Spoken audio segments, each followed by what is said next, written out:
Welcome. Today we are diving deep into a super critical and, let's be honest, often confusing part of software, how to actually test messaging systems. We're going to break down exactly how you can become a master in this area, so let's get right into it.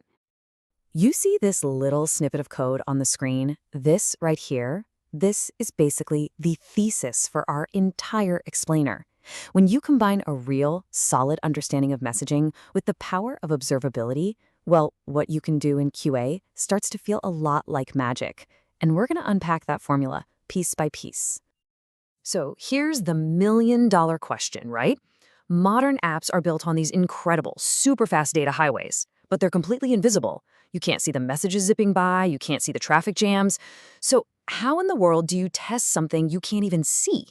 That is the exact problem we're going to solve today. Yeah, these invisible highways are your event streams, your message queues. They are the absolute backbone of modern software.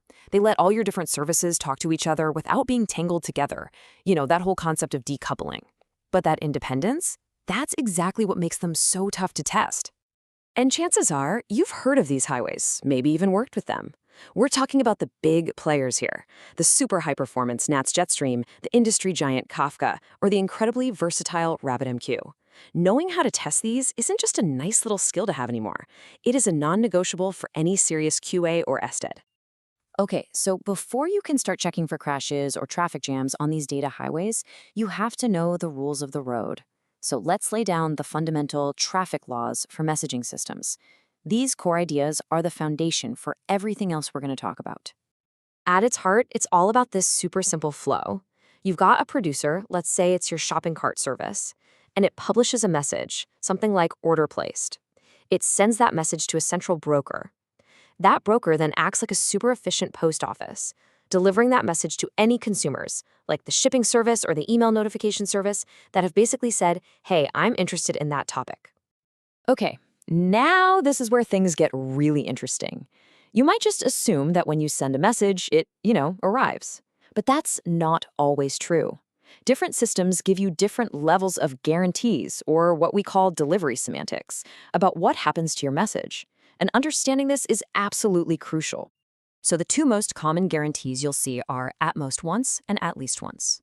Think of at most once like sending a standard letter in the mail. It's fast, but hey, it might get lost. You kind of just fire and forget. Then you've got at least once, which is like sending a certified mail. It is guaranteed to get there, but you might end up getting a duplicate confirmation. This creates one of the biggest trade-offs in distributed systems. Is it worse to risk losing a piece of data or to risk processing the same data twice? So, if your system might deliver duplicate messages, you need a shield. You need a defense against them. And that shield has a name: idempotency. It just means your consumer is smart enough to look at a message and say, hey, I've seen this one before, and just ignore it. This is what stops you from, say, charging a customer's credit card twice for the exact same order. It's the secret sauce that makes at least once delivery totally safe to use. All right, theory's done. We know the rules of the road. Now, let's get into the strategy. This is the playbook. This is how you actually go about testing these complicated systems in a way that's structured and, actually covers all your bases. Functionally speaking, we have to test every single step of that message's journey. We need to validate that the producer is publishing correctly, especially when things fail. We need to be sure the broker is routing messages where they need to go without just dropping them. And so importantly, we have to test that the consumer can handle different kinds of payloads and knows what to do when it gets an error. And this slide just nails why we can't test things in a vacuum. It is all about the end-to-end flow. A message is only truly successful if it starts at the producer, makes its way through the broker, gets processed correctly by the consumer, and then triggers the right action in some other downstream service. Testing that entire chain, that's what separates a simple check from real, meaningful system validation. But hey, just making sure it works is only half the story, right? We also have to hammer on performance and reliability. How many messages can this thing handle per second? What happens if a consumer gets bogged down and falls behind? And, my favorite part, what happens when we intentionally break things? That's where fault injection comes in. Actually simulating server crashes and network problems is how we forge systems that are truly resilient. So, we've got the rules, we've got the playbook. But we're still stuck with that big core problem. How do we see what's happening on those invisible highways? Well, this is where our superpower comes in. The key that unlocks all of this is observability. It's how we make the invisible visible. Now, observability isn't just one tool. It's more like a combination of practices. We use logs to get a super detailed step-by-step trace of a message's journey. We use metrics for the high-level scoreboard, things like throughput and latency.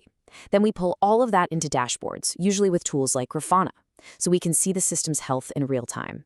And finally, we set up alerts, so we get a tap on the shoulder the second something starts to go sideways. And here is a dead simple but incredibly powerful way we actually use this. Every single message that enters our system, we stamp it with the unique correlation ID.